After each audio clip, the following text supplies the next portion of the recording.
Everybody, it's Mike from the Mike Wagner Show, powered by SoundGrab Studios, brought to you by official sponsor of the Mike Wagner Show, international warring author Mia Molson's Missing, available on Amazon and paperback and ebook. Coming soon, Missing 2, Double Expense, Double the Fun. Check it out on Amazon. Also brought to you by Sweet Psalmist by Serena Wagner, based on the life of David, including 30 exquisite paintings of King David Psalms. Amazon.com, keyword Sweet Psalmist Serena Wagner, and follow the Mike Wagner Show at the MikeWagnerShow.com. Instagram, LinkedIn, Twitter, TikTok, and more. Also on SoundCloud, Spreaker, Spotify, iHeartRadio, Apple Music, BitChute, Rumble, YouTube, and more. Check it out today. We're here with an amazing gentleman who's an author and veteran journalist and former LA communications director who, after years of chasing headlines, found himself drawn not to a bigger career, but to a deeper purpose. We'll talk more about that. He is a single, compelling story, which from ancient literature, which sparked a radical shift in his career. He has a new book out, which is a historic novel exploring the universal themes of compassion, ideology, and also identity, human connection as well. And the book is called The Young Samaritan, which draws from ancient scripture and more. Live, ladies and gentlemen, plus dues in beautiful downtown Pasadena, California, the amazing author and veteran journalist, former LA communications director, and has the single compelling story, which is called The Young Samaritan, the multi-talented Skye Sprowles. Skye, good morning, good afternoon, good evening. Thanks for joining us today. Yeah, it's great to be here, and I'm anxious to have our conversation and discuss all kinds of things. My book, The Young Samaritan, brings up a lot of different things that I think are very relevant today, even though it's talking about something that goes back 2,000 years ago when Jesus walked the face of the earth. And so it's amazing how those kind of themes that come from the journey of Jesus are something that it can be very relatable to today. There's so many parallel issues, so we can talk about that in connection with this book. And definitely as well, too, before getting that, you're an author, veteran journalist, former LA communications director, who after years chasing headlines, you find yourself drawn not to a bigger career, but to a deeper purpose. You have a single compelling story, which from ancient literature sparked a radical shift in your life. Your new book, a historic novel exploring universal themes of compassion, identity, and human connection, drawn from ancient scripture and more. And the book is called The Young Samaritan. Before getting on this guy, tell us how you first got started. Got started with writing the book, or just life in general? Just in your career, way back, yeah, Sherman, going way back. back in the day. I think you can relate to part of this. When I really got started with my career, I always wanted to be in broadcasting, and nice. My first goal in life, I wasn't aiming too high. I wanted to be a disc jockey because as a kid, disc jockeys were, they were the hot game in town. We had once a disc jockey that came to our high school for a little conference, and the gym was packed. And he was a popular DJ in the Chicago area where I'm from. Nice. And I thought just then, I want to be like him. And that's something I dreamed of for the longest time. And actually, at some point, I was able to start my career. And after going to school and a lot of different odd jobs, I finally got a job in radio. And my first radio station was in Santa Fe, New Mexico, of all places. Interesting. And it was country radio. And so I didn't know a thing about country music, but they took me on in small stations. They'll kind of take what they can get. And that's how you kind of work your way up in the business. You start at a small station. So I had an on-air shift, but I also had to sell radio advertising and write the spot and produce it and put it on the air. And so I loved all of that. And I did that in Santa Fe and then moved on to Albuquerque, where I was essentially doing the same thing for radio stations there, a radio station there, much larger one. And then found myself in St. Joseph, Missouri, all in radio, doing broadcasting and advertising and producing commercials, and ended up in Los Angeles in Orange County, just south of Los Angeles. And then at some point, I ran into a couple of people that had sort of tutored me in the radio business. And they said, you ought to consider making a change in the TV. And I said, well, at this point, I'm single. I don't have a lot of responsibilities. And my radio career seemed to have reached a peak. And so I headed out and did the same thing all over in TV. Went to the smallest ABC affiliate that I heard had an opening, and they hired me. It was in just outside of Odessa, Midland, Texas, or Oh, Midland, wow. Okay. I got way some out good there. friends out there. Yeah, that's a great area to get started. Yeah, it's a great area, but it was for me. It was I'd never been to that part of the country before, and I found out that as I introduced myself to people, they said they referred to me as a Yankee, and I didn't quite. Really? Why? I'm a Yankee, so wow, that was new because I came from the Midwest. I was never considered a Yankee. I was like everybody else, but it was great. Good people in Odessa, and I was anchored the news there at 6 o'clock and 10 o'clock. And I did that for a year, and then got picked up by a station in Dallas. And I did basically the same thing, anchoring the news. Then I was probably the youngest anchor man in Dallas at that time. And that station went on to become a Fox affiliate later. But at that time, it was just an independent station, and you could hear it all over the state of Texas. And all along this journey that I was on, and then eventually I came out to LA. But before I even get to LA, I was also on a spiritual journey, and I never realized it at the time. But I saw that I was kind of drawn, even though I was involved in a very secular occupation, working in radio and television. I always felt drawn to church. I felt drawn to my identity as it related to my faith, and I wasn't exactly living out a life of great devotion. I wasn't at all. I was just single and enjoying the good life. But I, at some point, just realized that there's more to life than just merely going to work and finding out what you can do in your spare time and just making a nice time out of your life. That there is a deeper purpose to life, and and I never really acted on it. I just knew there was something else out there, and that sort of danced around in my head for the longest time. I came out to Los Angeles, and by then, and I was working in television in LA at a couple of different stations where I was not an anchor man, but working on I was a general assignment reporter. And so I covered everything from brush fires to uh, crimes, street crime, covered politicians at news conferences, and just everything in between. And big famous cases like the Hillside Strangler and Mm. things of that nature. And it was quite an experience in television reporting, television journalism back in those days. And at some point, I realized that I had to move on. And I Mm. ended up being picked up by a politician, of all people, who wanted me to help him run for city attorney. And I did that, and ultimately got a career in, in, in, the, in the communication field, in public affairs. And I worked for the city attorney as the communications director, and later managed the campaign for a district attorney and did that. And the funny thing is, along the way, as I mentioned before, I always felt that my journey was also getting me closer to God. And I had a hard time understanding how that was.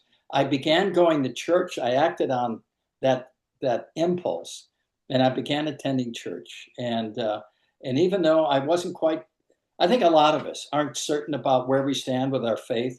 We just wonder about it, and sometimes we're confused about it to the point where it's so confusing, in fact, of where we stand that we just kind of walk away from it. But Mhm. and I think I did that too. But I always felt that I was a Christian, but I was more of a check the box kind of Christian. And it was later in life that I became uh, I could make more devoted to my faith, I should say. Mm. And I realized that you don't have to throw out your personality. You don't have to throw out who you are or abandon your friends or anything really. But it becomes something that really complements your life. And I think you have your priorities change a little bit along the way, but in a good way, in a very good way. But you're still very much in charge of your destiny, but you're allowing God to help guide the way, turning Okay. it over to God in many respects. And it was a comfort to me after all this time on the road and being all over the place. It was a comfort to have a sense that I was also being guided by the hand of God, and that sort of helped in terms of where I started thinking about this book of mine, The Young Samaritan. Mm. I was So I'll going to take a ask you. breath.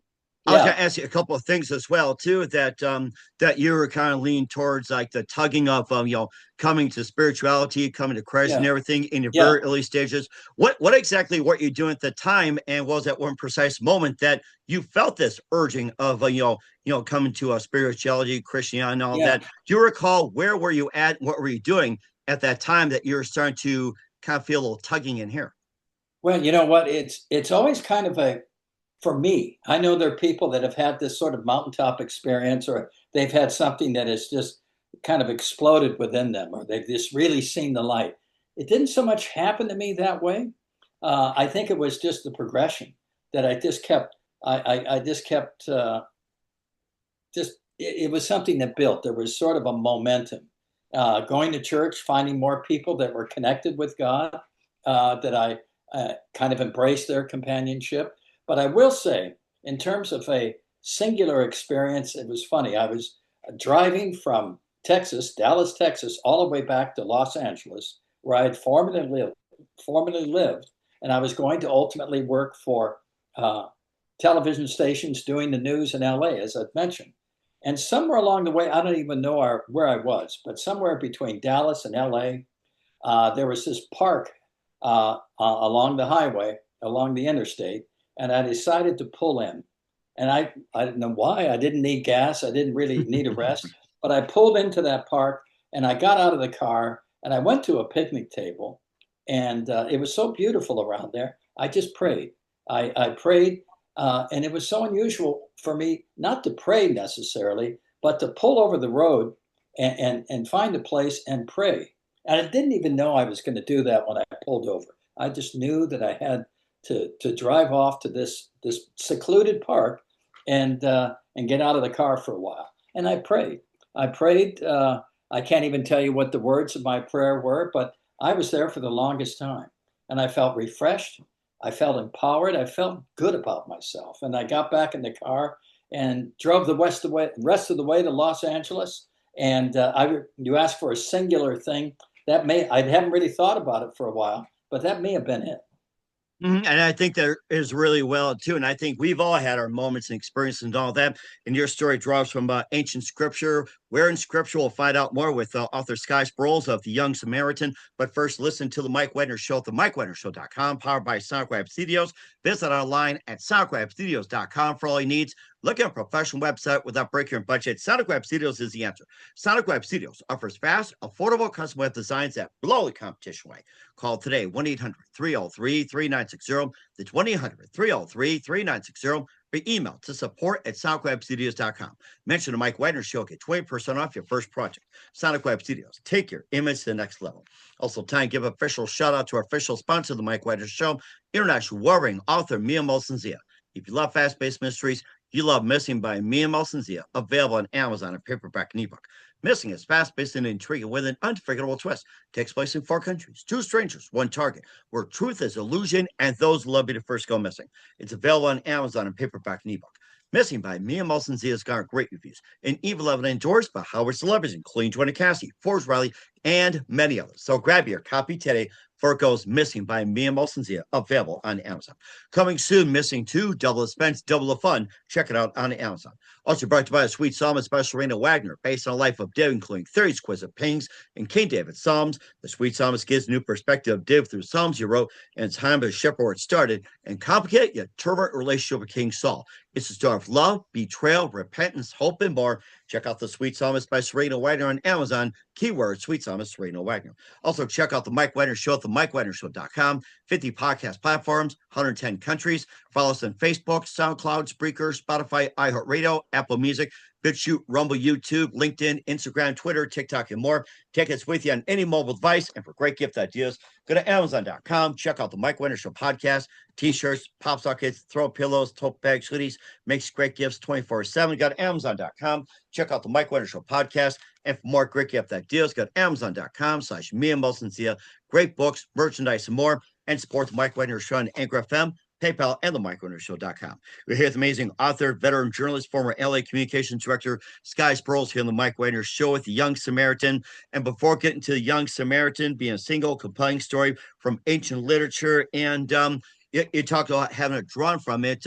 What part of scripture that really inspired you in ancient literature wise concerning the book?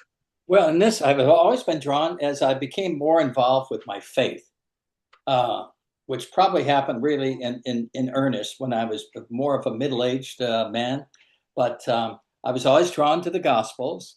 And in particular, I was drawn to the book of Mark, the Gospel of Mark. Oh, nice. Okay. Mark is by most theological people and biblical authorities, is considered really the first gospel book that was written. Mark, although it's not first in the New Testament, Matthew comes first, followed by Mark. But in terms of recorded history, Mark is considered the first one.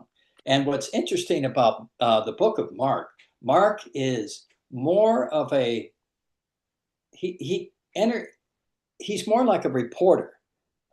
He covers things as it is. It's a very, very matter of fact sort of accounting of his witnessing of the story of Jesus Christ, and what as a result of that, when the book of Matthew came along and Luke and later John, but in particular with respect to Matthew and Luke, they used the book of Mark as sort of a blueprint for their particular gospel accounts. Interesting. Interesting. So they're like all four reporters: Matthew, Mark, Luke, and John. They're pretty much the four reporters.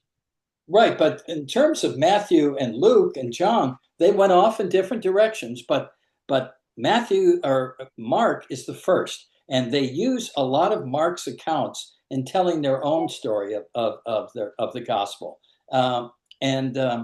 In particular, there is a point in the book of Mark, and it comes later in the book. And this is my cover, by the way, which I bookmarked. But there is a point, and of course we're familiar with the Garden of Gethsemane, which is really towards the latter part of where Jesus is near the end at that point. He's in the Garden of Gethsemane with his disciples, and that's where the arrest is made. And Judas comes along with the temple guards to arrest Jesus. And in fact, that's what happened. And the disciples scattered. They just headed for the hills. And here in the Garden of Gethsemane, which is right there in the midst of an olive grove, there is an account only in Mark. It's not in Matthew. It's not in Luke. It's not in John. But there is a biblical account. And I'm just going to read it. It's just two short sentences. And it's in Mark chapter 14, verses 51 and 52. And here it is. And there followed him a certain young man, having a linen cloth cast about his naked body. And the young men laid hold of him. And he left the linen cloth and fled from them naked.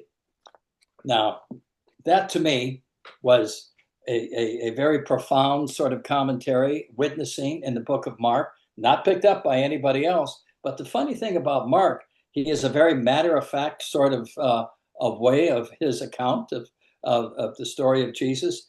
And I believe many biblical scholars and theologians say this was just Mark's way of metaphorically. It's a metaphorical flourish from Mark. He's trying to underscore the fact that there's sort of shame in the disciples running away, or maybe it's even a cameo appearance by Mark himself. But I don't buy any of that. Just from a very personal account, I think this person was real, and I think he did intervene, and he escaped. He intervened, the guards held him back, but he managed to escape. And it's underscored that he was a young man. And so I thought, given that, and I'd had this idea of writing a story that would be an account of Jesus' life, but not in a preachy sort of way, just something that can bring the gospel to life. And so I thought, this is my backstory. I will make this unidentified man my protagonist, my hero of the story. And so he became the Young Samaritan for my story. And I started a couple of years before this event at Garden of Gethsemane, and then we go from there. And so that kind of how it came about, Mike. And there's a lot more. I can talk about the book for 4 hours, but I know you want to try to get some other aspects of this book or my life into the story. So I'm all yours. Well, you know something too, that it's also based on the character of Joshua as a young Samaritan boy, forced to flee his home, thrust in the world where strangers unfamiliar. Yes. Yes, that boy became my main character. And what's interesting, since you have this biblical account in the book of Joshua, in the book of Mark, and then my fictional character, Joshua, that I started about 2 years before the Garden of Gethsemane story, or even earlier, the two collide. I don't think there's been a book on the market where you have a fictional character actually encounter scripture. And that's what happens. This book and goes headlong and crashes into the gospel account of Jesus in the Garden of Gethsemane. So it's a rather unique sort of aspect to this book. And I just found it to be an interesting revelation in all of this. But it was my, as far as I'm concerned, the writing of this book and where it has led me is probably the capstone of my professional career. All of my work as a reporter and work as a public relations official for large government agencies pales by comparison to my own journey with writing this book and what it's revealed to me. And plus, too, along the way, he encounters a mysterious woman, and then you lead to a band of sojourners named Rabbi and everything. So you got some characters in there, which pretty much makes Yeah. the journey interesting, where it's just like, also teaches a number of things. Well, yeah, I think we're all on a journey. I know that sounds cliched, but each of us, whether it's a spiritual journey or not, each of us are on a life journey. And I think in many respects, we're on a spiritual journey, all of us, but some of us don't really acknowledge that. And those are secular people, and that's fine. They can go ahead. But I found that with this journey of Joshua in the Young Samaritan, he is, without really understanding it, he doesn't realize, but what in fact is happening, he's chasing the presence of God. God is pulling him into something, and he doesn't quite understand it. After all, he's just an adolescent. And in many respects, he is not exactly comfortable with God. He has had to leave home. He's had to flee home because his stepfather will soon kill him. That's an absolute fact. So Oh, yes. I think I know that theme too well. It's like somebody's out to kill, jealousy, just like with King Saul, ready to kill David and all that. I'm and giving a when you're little on the bit of the run, book away too. So it's like the same thing. Yes. yes, he's on the run, and here you are as an adolescent. You're on the run. You're running from the only home you've ever known, and you're out in the wilderness, and it's frightening, and it's during his as he's fled from home, he ultimately runs into this kind of ragtag group of men, sojourners, really, and they're led by a man they call Rabbi, and that is another phase of Joshua's journey. He comes to realize that the rabbi is somebody pretty special, and that in fact is Jesus. And he Hmm. wants to hang out with these guys. He wants to travel with them. They resist, but ultimately, the character of Joshua is just is very persistent, and he ultimately is able to travel with them, and it leads to a transformational journey for Joshua.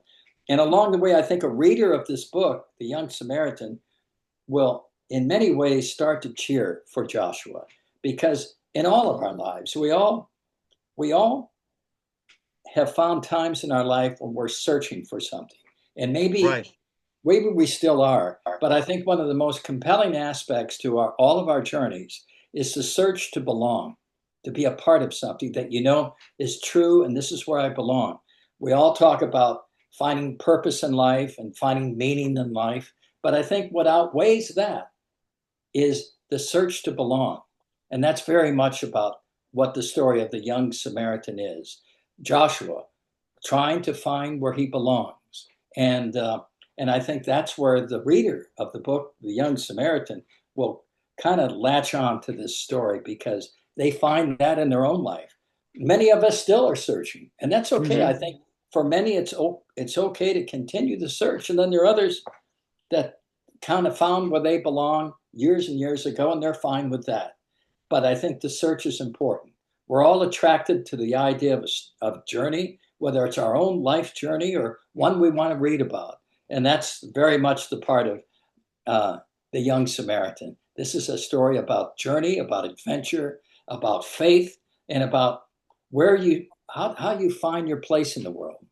And I guess the big question is how you find deeper meaning and purpose, especially in a career or anything in life. We'll find out with author Sky Sprowles of the Young Samaritan. You're listening to The Mike Wagner Show at the MikeWagnerShow.com, powered by SoundCloud Studios, brought to you by official sponsor of The Mike Wagner Show, international warring author Mia Moses Missing, The Sweet Psalmist by Serena Wagner, based on the life of King David, including 30 Squares of Paintings and King David Psalms.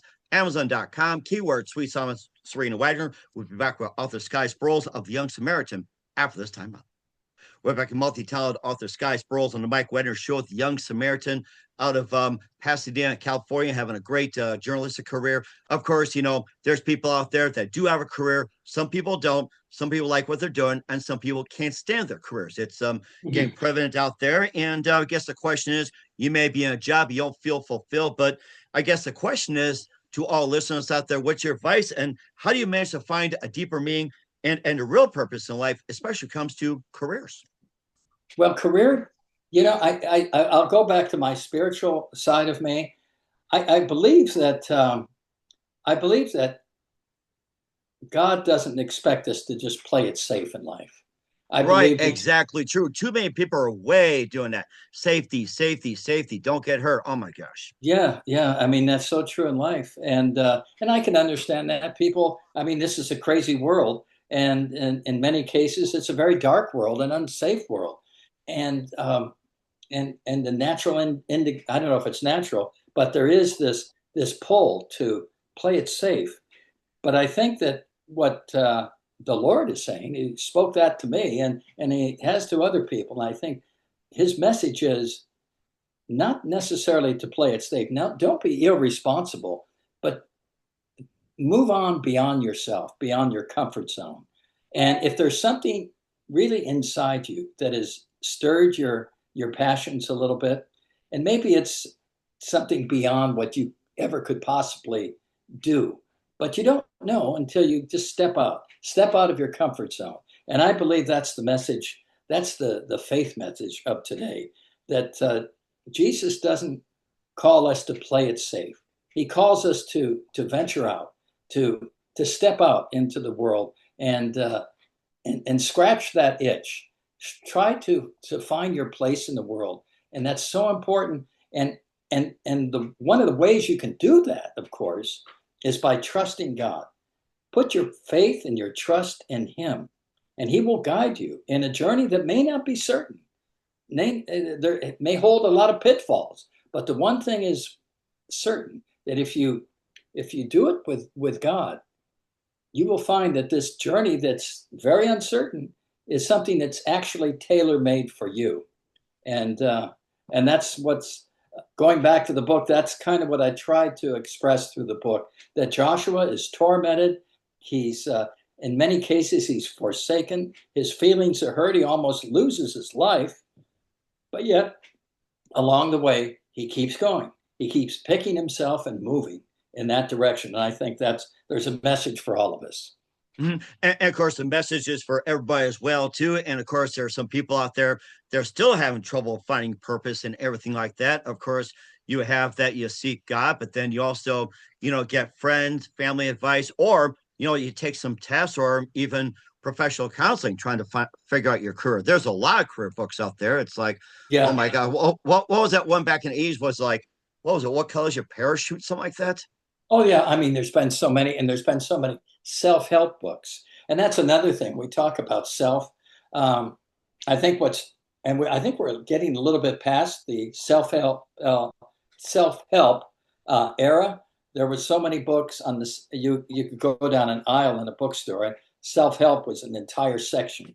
And but I think what's happened over the course of even the last 15 years, people are realizing that it's not about yourself. There's a greater purpose beyond just yourself, little old me. And in many cases, I think people have gotten sick of themselves. And what they want is something beyond what they've already been through, something that stirs their soul.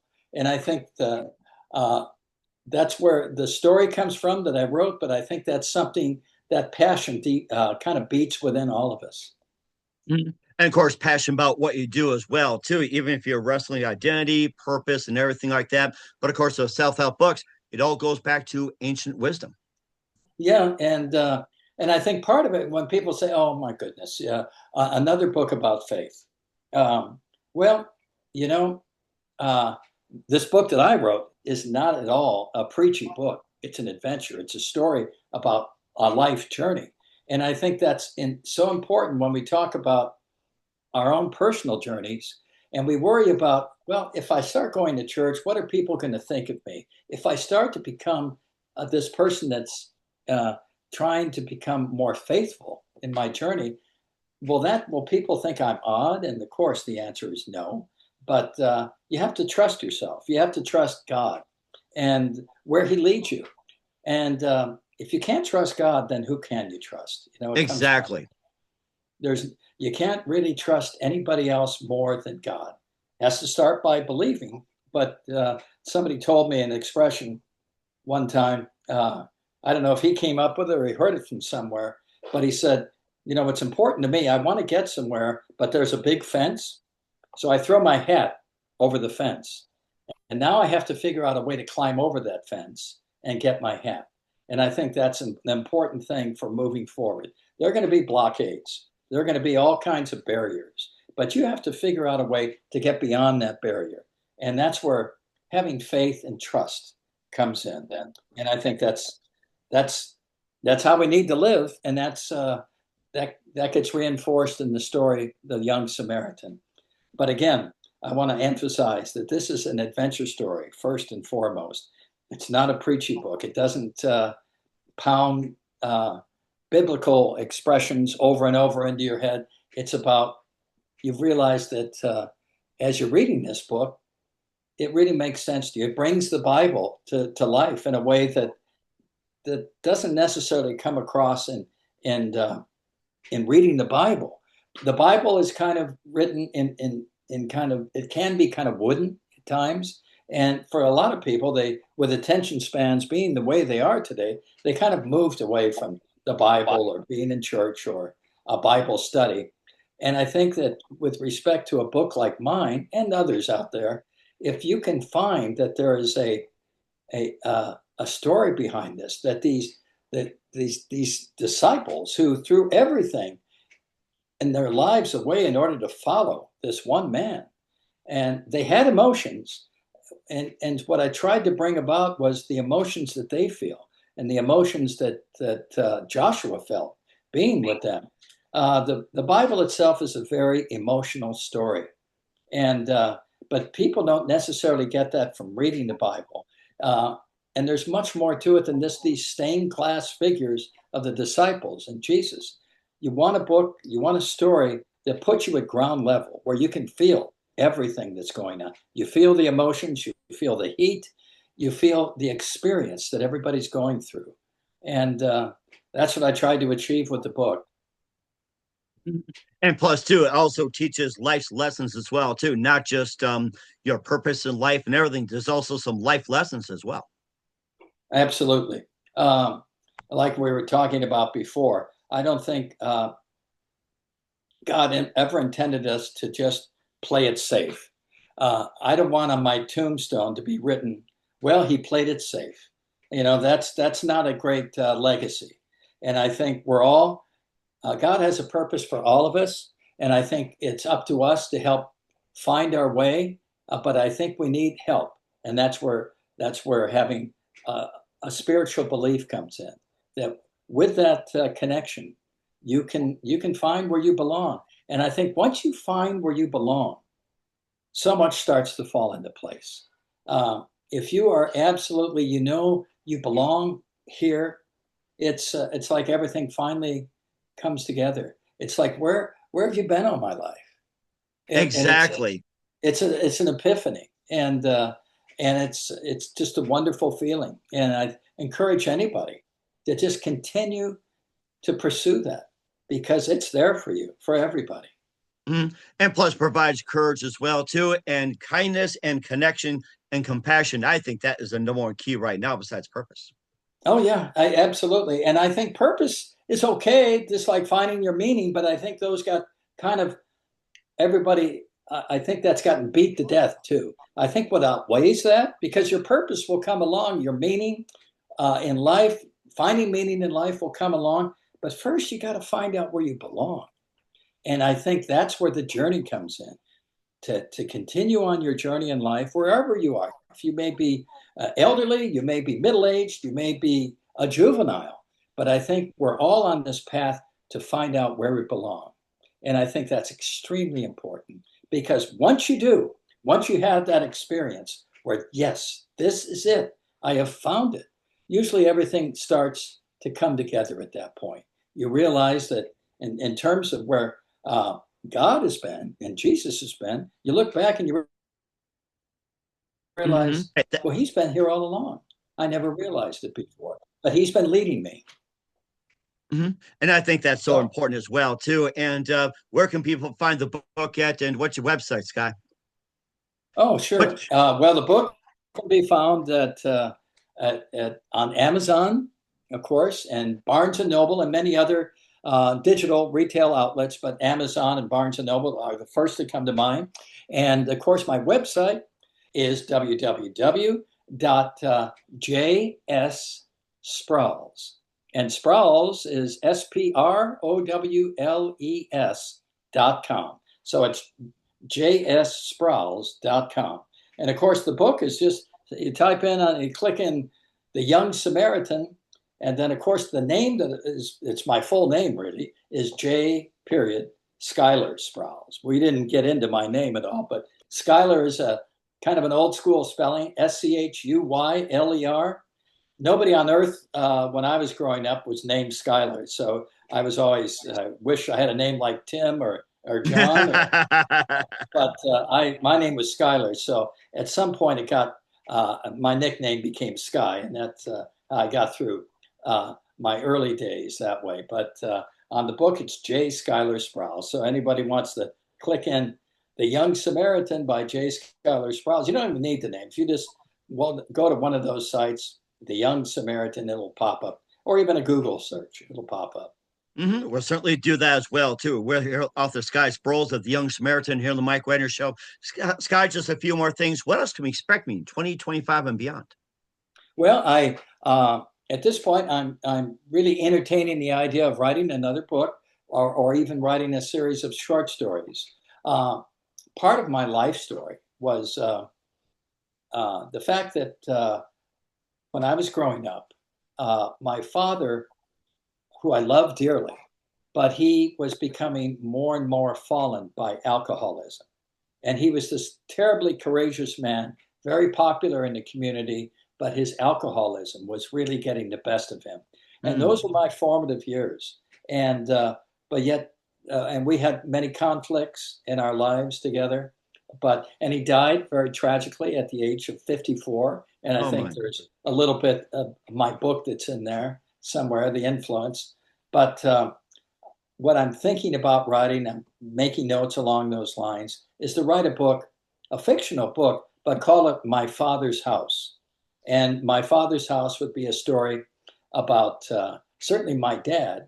And so it would be partially a memoir, but also something that would have very much a spiritual dimension to it, and be fiction, a work of fiction as well. And that's one of the things that I'm working on. Another one is a story about people seeking salvation who have fallen from grace hard, very hard, and they find that there are ways, avenues for salvation in the most unlikely of places, like in a tavern, like at a highway rest stop, or on under a pier at a big urban beach. But those are things that I'm just thinking about right now, but spending a lot of my time just trying to market my book, The Young Samaritan. And we're certainly looking forward. You got some great works out there, Sky. And who do you consider biggest influence in a career? My biggest influence, probably my family, but in terms of, yeah, I'd say my family, because I have so many thoughts about my family, regardless of where I am in life. Um, I know my father, even though he had to wrestle with alcoholism and it ultimately took his life, I can't help but think about the kind of influence he's had on my life. My sister, my mother, they were powerful influences in my life, just as they are with so many people. And of course, my wife, she is somebody who I can't imagine where I'd be in life today if I didn't have her by my side. So uh, all those have guided me very truly to where I am today. And of course, the influence of Jesus Christ in my life is undeniable. And certainly amazing as well. I love it. What's the best advice you can give to anybody at this point? The best advice to anybody: if you have something in your life that you've just been thinking about and you put it aside, I think you have to pursue that thought. Something that's danced around in your head for a long time and you haven't really acted on it. I think that's, in a way, that's God telling you to kind of move forward, act on that notion that's been dancing around in your head, and see where it leads.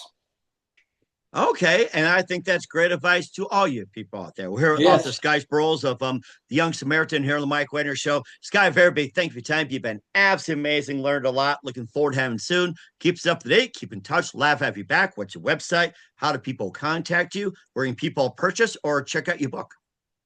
well, like I mentioned on my website, www.jssprowles,